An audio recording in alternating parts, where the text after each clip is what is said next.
There's a figure that keeps appearing in films, in advertising, in university lecture halls, in corporate training sessions, in political debates, in the comments sections of every major publication. He shows up so consistently, so reliably, that at some point you start to wonder whether it's a coincidence or whether something more deliberate is happening. He is, almost always, the straight man. And in the cultural imagination of the 21st century, he has quietly become the default explanation for everything that went wrong. Not a specific man, not someone with a name and a documented history of real, verifiable actions, but the category, the archetype, the symbolic figure onto whom an extraordinary range of social grievances, historical debts, and modern frustrations have been projected steadily and without much resistance. And what's remarkable is not just that this targeting exists, it's how normalized it has become, how few people pause to examine it, how readily institutions repeat it, how casually media amplifies it, and how many young men grow up absorbing it as though it were simply part of the air.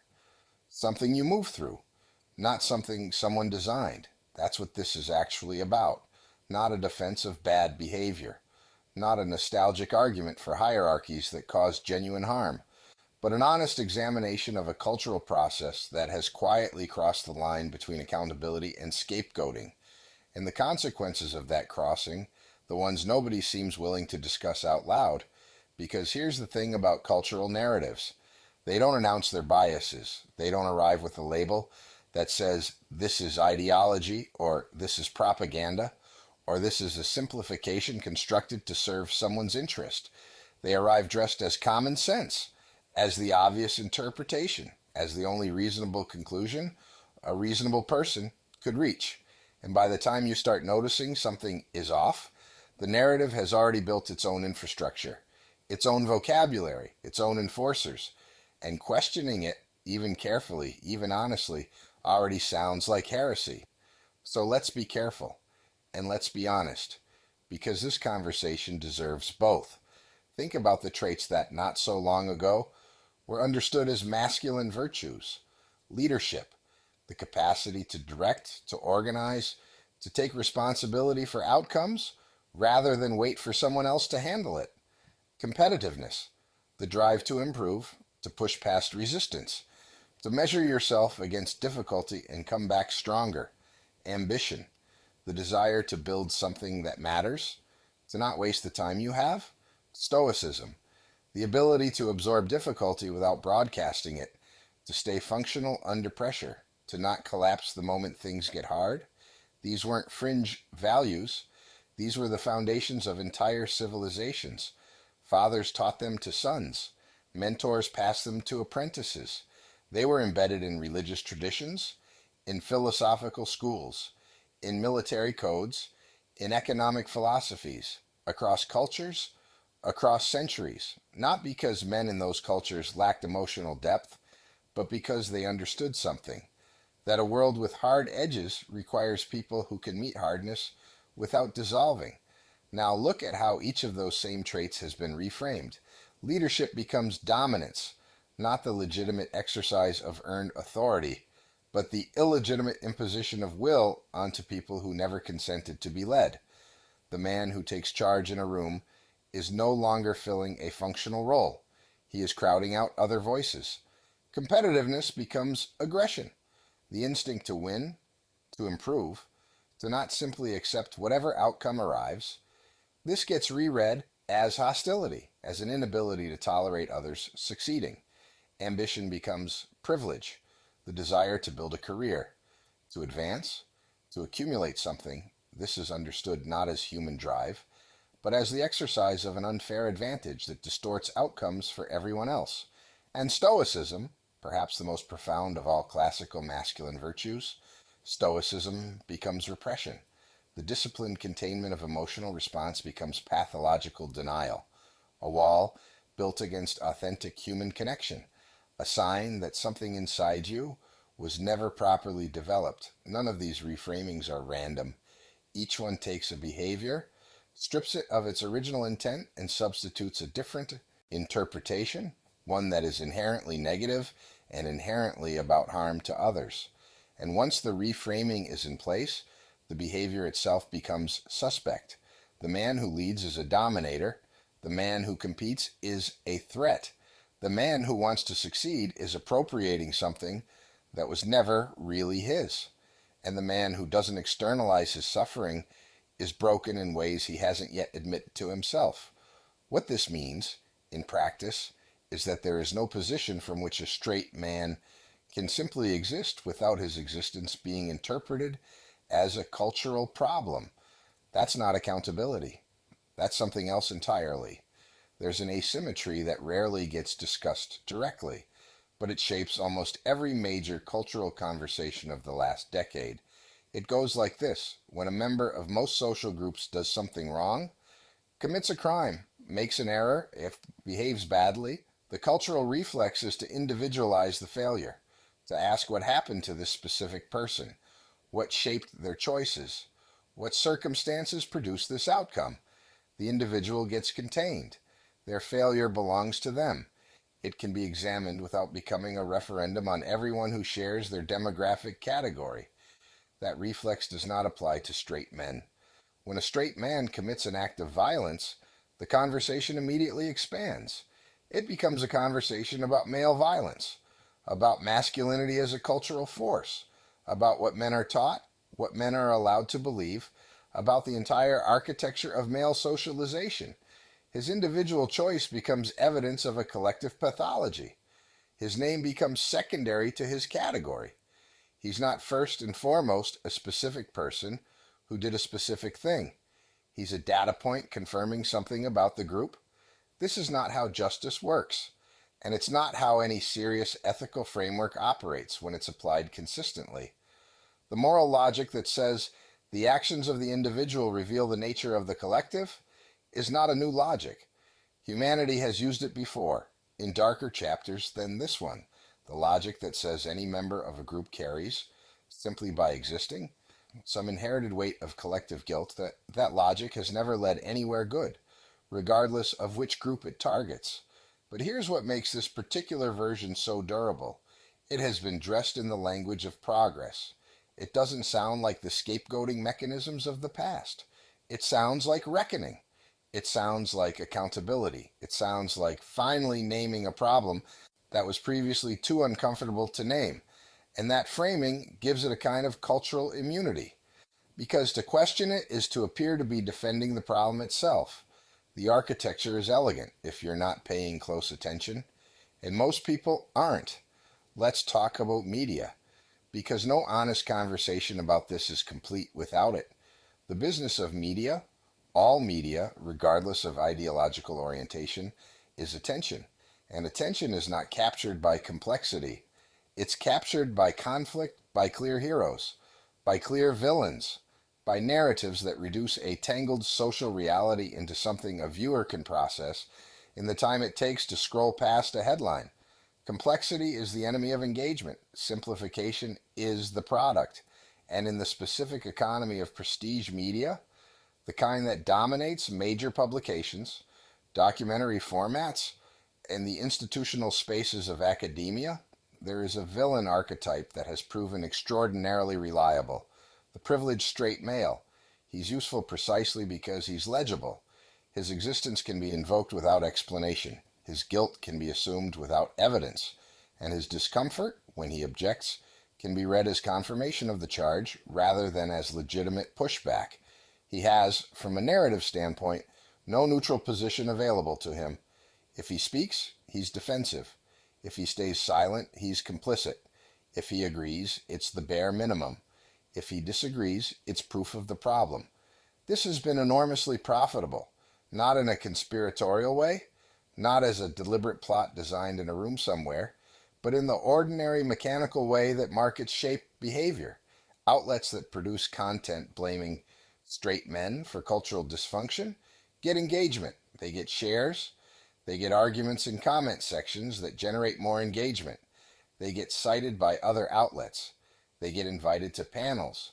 The feedback loop reinforces the content. The content reinforces the feedback loop. And after enough repetition, The archetype stops feeling like a narrative choice. It starts feeling like a discovered truth. What is actually happening to boys right now is something that will take a full generation to understand, because the message being transmitted to young men in this cultural moment is not simple, it's not coherent, and it offers them nothing to build with. On one hand, they are told to be strong, reliable, to show up, to provide, to not collapse under pressure. Those expectations haven't gone anywhere. When something breaks, they will still be expected to fix it. When something goes wrong, they will still be expected to handle it. The functional demand for masculine capability remains.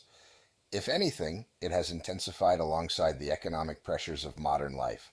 But simultaneously, they are told that the expression of that strength is suspect, that confidence shades too easily into arrogance, that decisiveness is a mask for control, that the desire to lead is a symptom of insecurity or ego or something darker, that the emotional architecture that allows them to stay functional under pressure is a form of damage they need to undo. Absorb that contradiction for a moment, because this is not theoretical. This is the lived experience of a generation of young men who are being asked to be simultaneously capable and apologetic about their capability, strong and ashamed of their strength, ambitious and already aware that their ambition is being read as entitlement before they've done anything with it. The result is not enlightened masculinity. The result is paralysis. Young men who are afraid to assert themselves because assertion has been coded as aggression. Young men who are afraid to lead because leadership has been coded as domination. Young men who withdraw from academic institutions that increasingly describe their natural tendencies as pathological. And then everyone is surprised when they find community somewhere else, somewhere darker, somewhere that at least validates that their experience is real.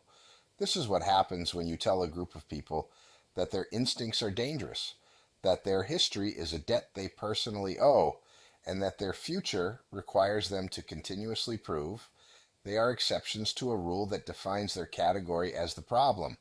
You don't get gratitude, you don't get partnership, you get disengagement, you get resentment, and eventually you get the exact radicalization you were allegedly trying to prevent. The institutions that are supposed to correct for this are instead amplifying it. Universities, which across most of human history were spaces of genuine inquiry, honest examination, real intellectual risk, have in significant portions of their structure become places where certain conclusions are predetermined, and the intellectual work consists of finding evidence to support them rather than following evidence wherever it leads. The framework that positions straight men as inherent beneficiaries of an unjust system is not treated as a hypothesis to be tested. It's treated as a methodological premise. And the training that follows is not training in how to interrogate that premise. It's training in how to apply it. Corporate diversity programs operate on the same logic. They begin from a fixed conclusion about which groups carry privilege and which groups carry disadvantage, and they design interventions accordingly. Training sessions that tell straight men to examine the space they occupy without equivalent sessions examining what biases anyone else might carry. The asymmetry is structural. It's written into the program, and the men who sit through those sessions and say nothing are not being transformed. They're being quietly embittered.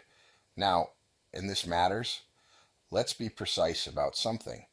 There are men who cause genuine harm. There are real patterns of domination, real patterns of abuse, real patterns of casual contempt for other people. Nobody with any serious engagement with this topic is disputing that. The violence that some men direct at partners, at children, at strangers, at themselves, it is real. It leaves real damage, and the mechanisms that enable it deserve honest examination. And there are structural advantages that have historically accrued to men, advantages that shaped institutions, economies, and social arrangements in ways that cause genuine harm to people outside those categories. That history is not invented, it is not propaganda, it is what happened, but there is a line.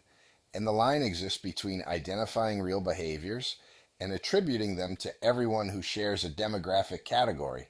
between examining historical structures and treating every living person as personally responsible for maintaining them, between criticizing what some men do and pathologizing what men fundamentally are. Responsibility is individual before it is collective. This is not a conservative position. It is a foundational principle of ethical reasoning that transcends political orientation. You are accountable for what you choose. You are not accountable for what others who resemble you have chosen. The moment that principle gets abandoned, the moment membership in a category becomes sufficient grounds for moral suspicion, you have left the domain of justice and entered something older and much more dangerous. Because here's the thing, and this is the part that almost nobody wants to say clearly. The deeper problem here is not really about men at all. What we are watching is a very old human tendency expressing itself through contemporary vocabulary, the tendency to take the complexity of a broken world, the inequality, the suffering, the accumulated injustice, the unnamed anxieties that modern life generates with remarkable efficiency, and assign all of it to a figure, a type, a recognizable form that can bear the weight of everything that's difficult to understand. Historians have a name for this: the scapegoat, the symbolic carrier of collective sins, whose expulsion promises the restoration of order. And what makes scapegoating so durable across cultures and centuries is that it provides genuine emotional relief. It provides clarity in the middle of complexity. It gives anger a direction when it would otherwise have no coherent target. It feels like justice because it produces the same emotional satisfaction as justice: the naming, the condemnation, the ritual exclusion of the guilty party. But it doesn't solve anything. It can't, because the named figure is not actually the source of the complexity. He is the surface onto which the complexity has been projected. Remove him, symbolically, culturally, rhetorically, and the complexity remains. The inequality remains. The suffering remains. The unnamed anxieties remain, because they were never his fault to begin with. They were the fault of systems, of histories, of decisions made by many people over many generations, of forces that are genuinely difficult to locate and therefore genuinely difficult to address. And so the scapegoating continues because it feels better than the alternative, which is sitting with the full, uncomfortable weight of how complicated the real problems actually are. Understanding all of this is not the same as becoming a victim, and that distinction matters enormously because there is a response to this situation that is tempting, understandable, and ultimately self-defeating. The response of collective grievance, of saying, we are being wronged as a group, and we will organize as a group in response. The mirror image of the dynamic that targeted you in the first place, the same logic aimed in the opposite direction. That path leads nowhere good. It feeds the cycle. It confirms the narrative it claims to reject, and it produces communities of men defined almost entirely by resentment, which may be the most corrosive psychological foundation anyone can build a life on. The better response, the harder one, the one that actually requires something from you, is to refuse the frame entirely, not to defend the category, not to claim the category's victimhood, but to step out of the category as the primary unit of identity and return to the individual, to ask not what the culture owes you as a member of a demographic group, but what you owe yourself as a specific human being with a specific life to build and specific choices to make every single day. That means learning to distinguish between criticism that is useful and noise that is purely ideological. Not all critique of male behavior is propaganda. Some of it is accurate. Some of it is uncomfortable in the way that accurate things about human nature tend to be uncomfortable. Ignoring it because it's inconvenient is not strength, it's avoidance. The ability to hear something hard about yourself, evaluate it honestly, and then decide what to do with it. That is one of the most difficult and most valuable things a person can develop. It also means building your character on something the cultural moment cannot revise, because cultural moments change. The narrative that defines you as problematic today will shift. The targets will move. The vocabulary will evolve. What was unacceptable in one decade becomes unremarkable in the next, and what was celebrated becomes retroactively condemned. The culture is not stable ground to build on. It never has been. The men who built their identity on cultural approval, whether the approval of traditional culture or progressive culture, have always found themselves without a foundation the moment the culture changed its mind. What doesn't change is character, what you actually do when it costs you something, how you treat people when no one is watching, whether your word means anything, whether you show up when you said you would, whether your presence in the lives of the people who depend on you is something they can count on, or something they've quietly learned not to. These things don't require cultural permission. They don't require validation from institutions that have already decided what you are before they've ever met you. They require only that you decide who you are and then act accordingly, consistently, regardless of whether anyone approves, regardless of whether the narrative of the moment has space for the kind of man you have chosen to become. The world will offer you many definitions of yourself. It will offer them confidently, repeatedly, and with the full institutional weight of media and academia and corporate culture behind them. Some of those definitions will be flattering, some will be accusations. Many will change without notice and without apology.